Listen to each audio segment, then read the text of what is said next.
Hello, hello, and welcome to the Rock and Roll Podcast. I am your host, John Harris, and behind me over here, there he is, he just popped into the frame, is my right-hand man, Gabriel. And today on the Rock Metal Podcast, we have Old Selves, and they have a new EP called Two Minds. It'll be released on January 1st of 2021. Right now I'm being joined by Felix, Tom, and Ray, the important members of the band. And they're going to share some more information about a couple of tracks, what they've been up to this year, that sweet, delicious, tasty quarter stack that they've got behind them. Beautiful. They didn't have combo amps inside. Actually, that's a really good question. We'll get to that in a second. But first, boys, welcome to the show. Thanks for having us. Man. Thanks for being here. Absolutely great to have you on.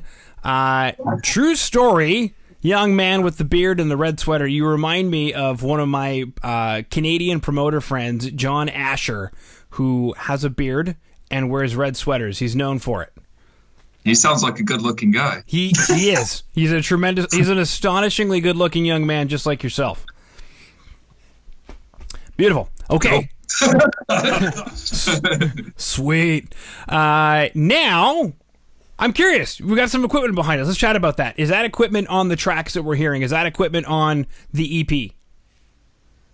Well, no, it isn't actually. So this amp behind us, the EVH5150, is a new addition. Myself and Marcus, who unfortunately isn't here because it's not too well, but the other guitarists in the band, we both run EVH5150s now, and we've done that to sort of fill out our live sound, really. On the EP, we actually used an Engel head, and we put it through Marcus's custom Zilla cab. I'm not sure what speakers he used in it, actually. It sounded pretty good, though. It didn't take much editing. It sounded pretty fat straight away. But yeah, we've sort of just built our backline up a bit, quite optimistically in preparation for going out and playing shows at some point in our lives. One day. So I've just invested in that myself to match up with Marcus's EVH, and they sound pretty beefy live. So. Mm-hmm. It is a big slab of roast beef. Now, something that you mentioned was in the studio you used Ingles, which have a significantly tighter mid-range response, making it ideal for metal in the studio. However, I'm curious, what was it about the Ingle that you used in the studio that you didn't feel would translate to the live set, that you needed an extra helping of roast beef to just chuck at people from the stage? Well, I don't think it's necessarily all about the sound of the Engel that wasn't sort of able to be brought across to beef up the live sound. It was more about the size of the damn thing. It was absolutely huge, and I think one of the main sort of selling points for EVHs for us, especially the 50-watt models, is that they're quite transportable, and that's one of the main reasons we're actually using those. Just sound-wise, obviously they're very different amps, but I think we just felt like we had quite a lot of movement tone-wise with the Engel in terms of sort of recording. Whereas EVHs, I mean, yeah, you can mess about with them and do whatever you like with them. They're real blank canvas, especially for the modulation and effects and stuff. But to me, the EVH is a bit of a plug and play machine. You just plug in and it sounds pretty awesome, pretty straight, pretty quickly. So yeah, there's not a particular reason, right, really, why we recorded with the Engel and we haven't brought it into the live rig, other than the fact that it's huge and we only have so much space in the van. And you want to be when you play live, you can stand on stage. Yeah, yeah, exactly. Very, very true. I remember when they first started coming out with those small amps, and a lot of touring bands were starting to use them for obvious reasons. It's getting more and more costly to transport gear. And I don't know, I didn't notice a difference, to be perfectly honest. There's a microphone stuck up right next to the speaker, so I thought it was great when they came out and they had like a little micro Hughes and Kettner, the last band I saw there from Finland, they had a micro Hughes and Kettner that sounded nasty, mean, despicable, and then the other guy had a micro 5150, and could have fooled me, man. Yeah, man, absolutely. Beautiful. I mean, once somebody told me that I think they said, EVHs they're not that heavy, like they're not for heavy metal. And now you look around and like all the heavy bands are using, well, not all of them obviously, but a lot of heavy bands are using them, and it's just because they're such awesome versatile amps. And then you look at Gojira, I mean, they've got a flipping wall of EVHs. Do you know what I mean? Yeah. They're a pretty heavy band in my books. So yeah. I think the only guy who didn't use them was EVH, or did he? Yeah. Well, he certainly made money on them anyway. Like, he sure did. Actually, I remember when his tone kind of changed in the 90s, and I think that, because I heard the rumor that there was, even though there was a 5150 on stage, behind it was his Marshall. And I don't know if I believe that or not. I've chatted with PV directly at the NAMM show, if you guys know what that is. It's a big thing in California. So I was there. I chatted with PV at the time when they were switching over to the 6505, and the rumor then was that they were completely different amps. And PV said directly to my face and to my eye sockets, they said, they're the exact same amp. We just have to change the name because Eddie's no longer working with us, but they're the exact same amp. People still debate on that one. But anyway, sorry, you were going to say? I could believe that, to be fair. Definitely could. Yeah. Cool. Fantastic. Now, that brings us into the EP, Two Minds. I see 3 people, though. So maybe take us into the 2 minds on this EP. What is this EP about?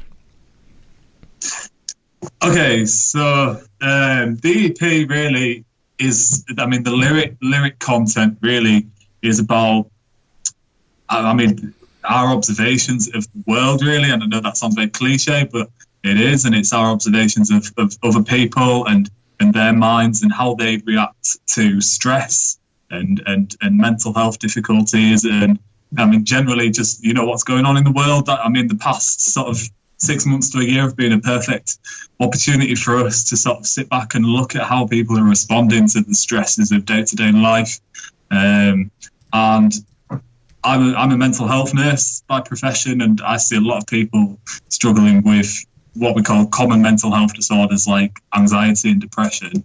And I've just sort of made a bit of a reflective account in a couple of the songs about that, and sort of those people's experiences and how they explain their experiences. I mean, the EP is not the cheeriest EP, to be honest.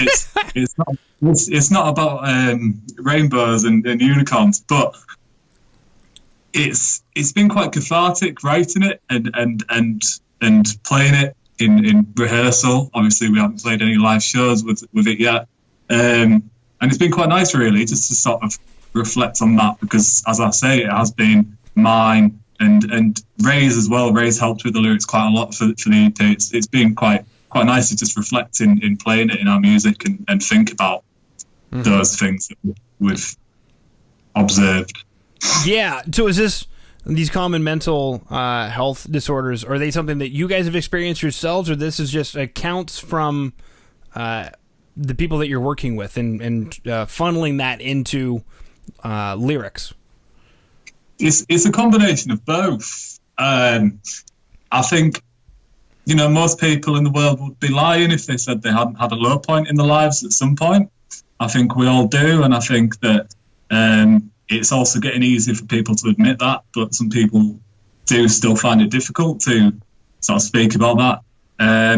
But yeah, I think it's a combination of both. 444 in particular was actually triggered by personal experiences in the band. The song's about a panic attack and having a panic attack, and sort of try to get the vibe of a panic attack across in the sound of the song, but also quite obviously in the lyrics. I think I screamed the word panic about 25, 30 times in the song, so it's fairly clear.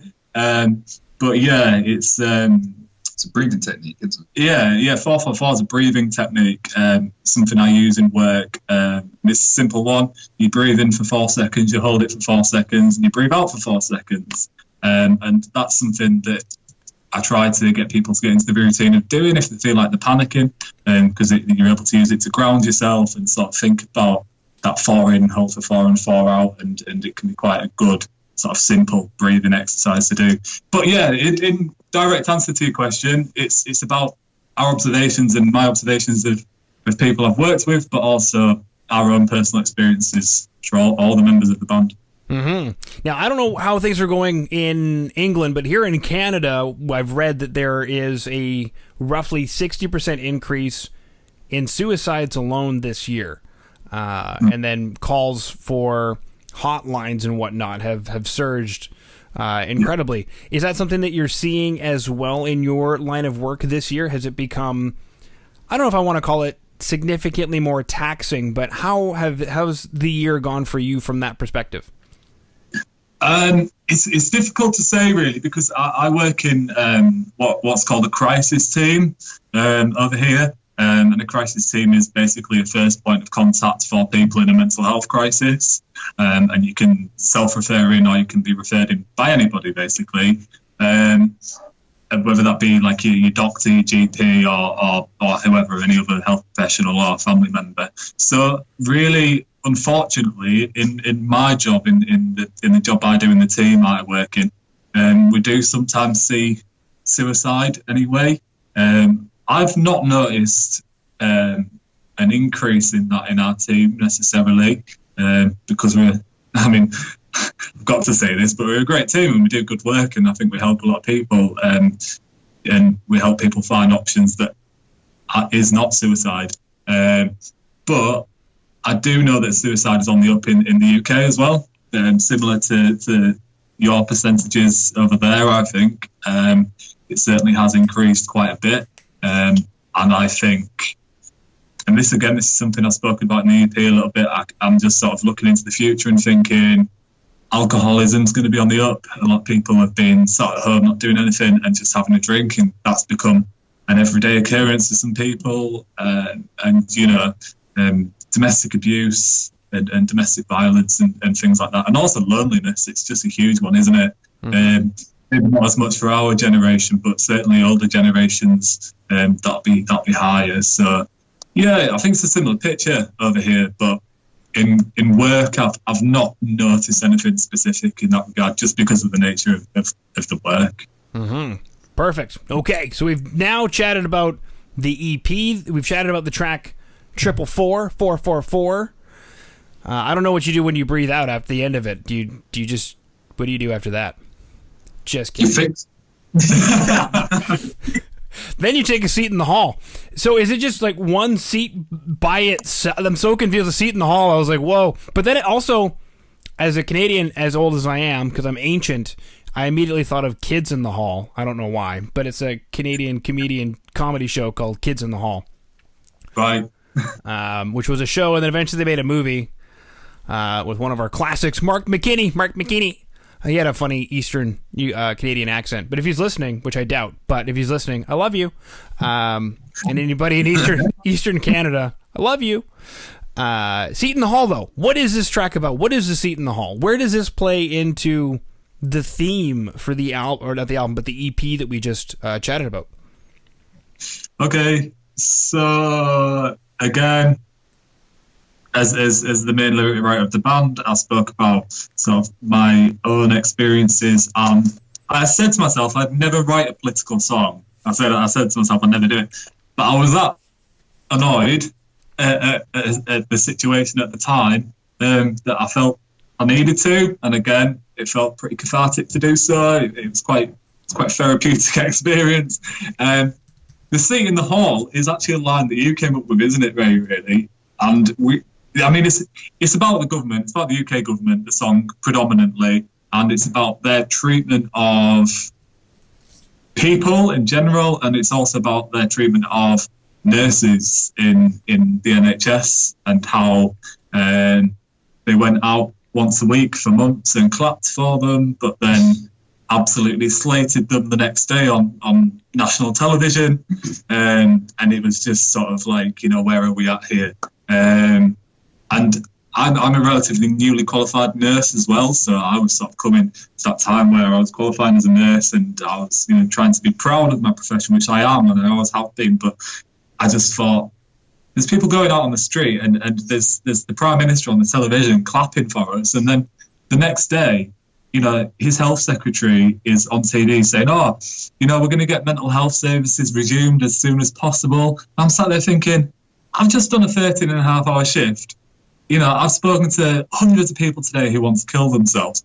And you're saying you're going to resume mental health services? We never stopped, man. So, and I was just thinking, it's just a lack of understanding, I guess. But it was frustrating. So yeah, it's about that, and it's also about our and other people's frustration towards the situation, I guess.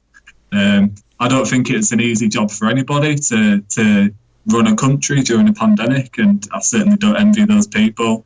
But at the same time, I think they've made some trip-ups that they could have avoided. The seat in the hall, really, I mean, you wrote that line, Ray, so you can expand on it if you like, but I see it as a big seat in a hall. Somebody, and like people in higher power just sat on that seat, just sort of looking down on people, or even just looking over them and not really paying attention as they should do. Mm-hmm. I think a lot of them realize they're never going to get reelected, so who cares? Yeah, fingers crossed. Fingers crossed, man. It's never stopped before. Yeah, it hasn't stopped them before, but maybe this time. Yeah, because I guess it depends on where everybody's election periods are, but there's been a few elections across the country here in Canada that have just completely nixed out people who were making bad decisions because they made enough of them, the election came up, and bam, people didn't have to remember. It was going on right then and there. So I think that I've seen some whipped tail behavior come across, at least in Canada, where we've got an election here in Alberta coming up in a couple of years, and right now our premier of Alberta has got the lowest rating in all of Canada because of just the ass backwards stupid shit that moron has been doing. But he also took to the podium and said stuff when I thought, this guy's never going to get elected. Listen to what he's saying. And I was wrong. But now we're dealing with the effects of what happens when people vote for somebody like that. It's kind of like our version of Donald Trump. Yeah. It's like, huh? But yeah, it's kind of sort of an interesting thing, right? We had the same thing here. Our not the federal health minister, they've been great, but our provincial health minister takes to the podium and says, thank you to all of our frontline workers. Without you, this couldn't be possible. And then on the back end, he's been cutting their wages. Yeah, that's a prime example of how it's here in a way. We haven't had our wages cut, but yeah, they've actively voted against pay rises. They have actively voted against it in a big majority as well. Yeah, pretty shocking. Wow. Okay, now something you mentioned a couple of times was playing shows. You guys said that you had purchased a new backline so that you could play some shows. Obviously, that hasn't happened to my knowledge in the UK pretty much most of the year. 9 months or so. Yeah, since March. Yeah. So I guess how has this year then gone for you guys? Because obviously you had the EP is going to be released January 1st. Has that been moved? How did the whole plan go? And I guess how did you guys work around the COVID situation this year? Well, I mean, we introduced sort of at the start of lockdown, we had a lineup change. So we brought Tom in, and hey, Tom. He's here, you know. One of the best drummers in York, probably one of the best. Anyway, so we brought Tom and Marcus in. Again, one of the best guitarists in York, in our humble opinion. So we had some lineup changes and some people left, and we brought some new people in so that we could go in a direction that we wanted to go in. So basically, Old Selves has been what it is today, and it's only become that since lockdown. And we did everything we could during lockdown within the rules to get together and write music and stuff. And then sort of as we're coming towards the end of lockdown, we were planning the EP and things. 1st of January release date is the release date we originally aimed for with the current tracks. We did have another EP written before that. And obviously we just decided when we got new members, we said, let's just start again. We think we can do way, way better. We think we can push ourselves more. So that's what we did, and we pushed ourselves to write Two Minds, and we're so glad we did, because it's a much, much better record, and we can't wait to get it out and share it with people. And we're also really chuffed that we managed to meet the 1st of January as planned, because there was times where we didn't think we would. So, yeah. Well, I mean, we finished recording like just before second lockdown. Yeah. And like kind of looking back on that, I'm very happy that we've hit that and we haven't had to make too many significant changes. Yeah, precise. Mm-hmm. What went into the production of it? Did you guys actually go to a studio? Did you guys record at home? What happened here? So, we went to our good friend Ben Stuart Brown, who lives in Harrogate, which is it's about a 34-minute drive from York, and we recorded at his home studio, and he's got a pretty sweet setup, but it's his spare bedroom that he's converted into a studio, and yeah, it's awesome.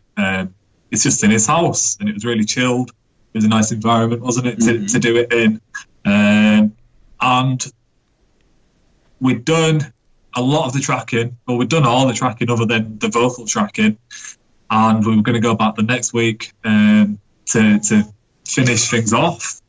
And then my wife tested positive for COVID. She'd been for lunch with her friend who's a primary school teacher, and she tested positive for COVID, which meant that I had to self-isolate for 14 days. And that we were like, oh no, what are we going to do?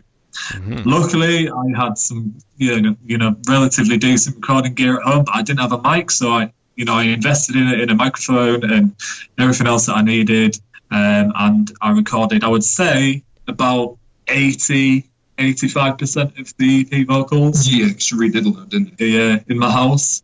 So yeah, the recording process didn't go as planned, but in the end, we think it went better because of that, because I could spend even more time just chilling out, doing a bit of vocals, and just going back to it to patch things up. So it was scary for about 30 minutes until I got on the internet and ordered a mic, and I was like, I feel better now.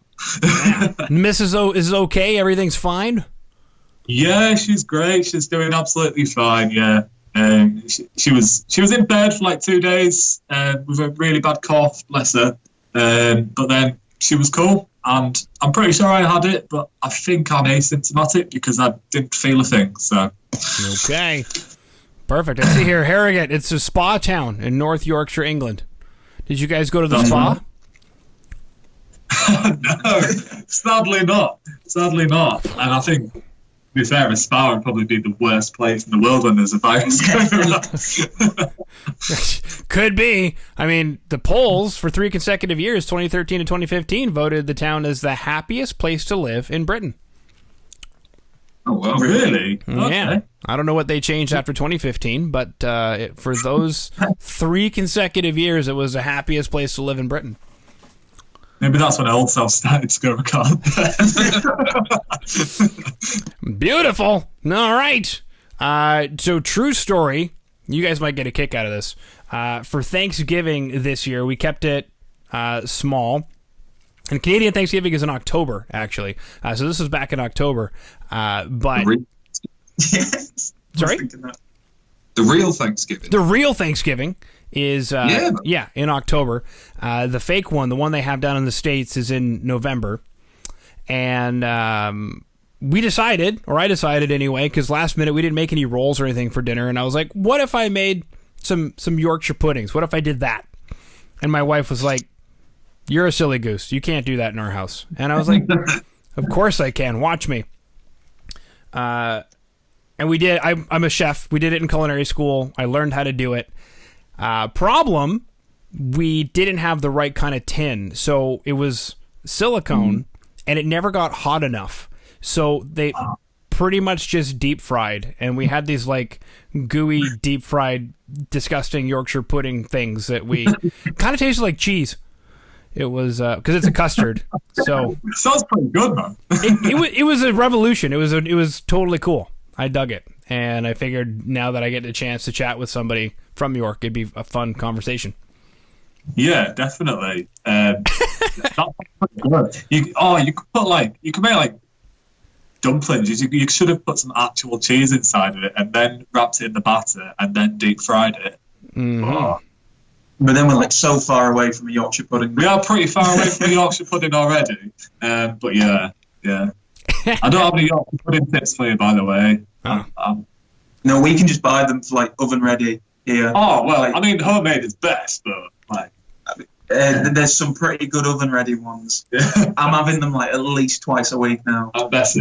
Getting into the festive period, it's just Yorkshire pudding all the time. Oh man, how's COVID been for you? Well, I'm doing the oven ready Yorkies. It's been Oh god, it must be bad. oh man. No, tip for you, man. Like, you're a chef, you just said this, but you just make a massive Yorkshire pudding. Just make a big bowl out of it. If you've got like a cake tin or something, just make a huge one. And like Ray just said, have you ever had a Yorkshire pudding wrap? No. So there's a place in York, name drop now, feel free to sponsor us. It's called the York Hog Roast Company, and they make a big Yorkshire pudding, big round Yorkshire pudding, like a Tortilla. like a tortilla. They put the roast dinner inside, so like all your veg, your meat, your gravy, stuffing, and whatever sort of sauces you want. They wrap it up, put it in a panini press, and away you go. Pretty cool. What? He's looking for it. Mind blown. There's pictures of this on the internet. Yeah. I can't believe England's got to a point where we've like gentrified roast dinners. It's like a burrito, but for a roast dinner. Yeah, man. It's super tasty as well. I just wouldn't doubt it. Mind blown. I'm going to show the wife, and she's not going to be happy. But hey, Next Thanksgiving, man. Get those on the table. that's right. Oh man, talk about a sonnet for sorrow. I'll be lost, but at least it'll be 2 minds in this population of 444 with 1 seat in the hall.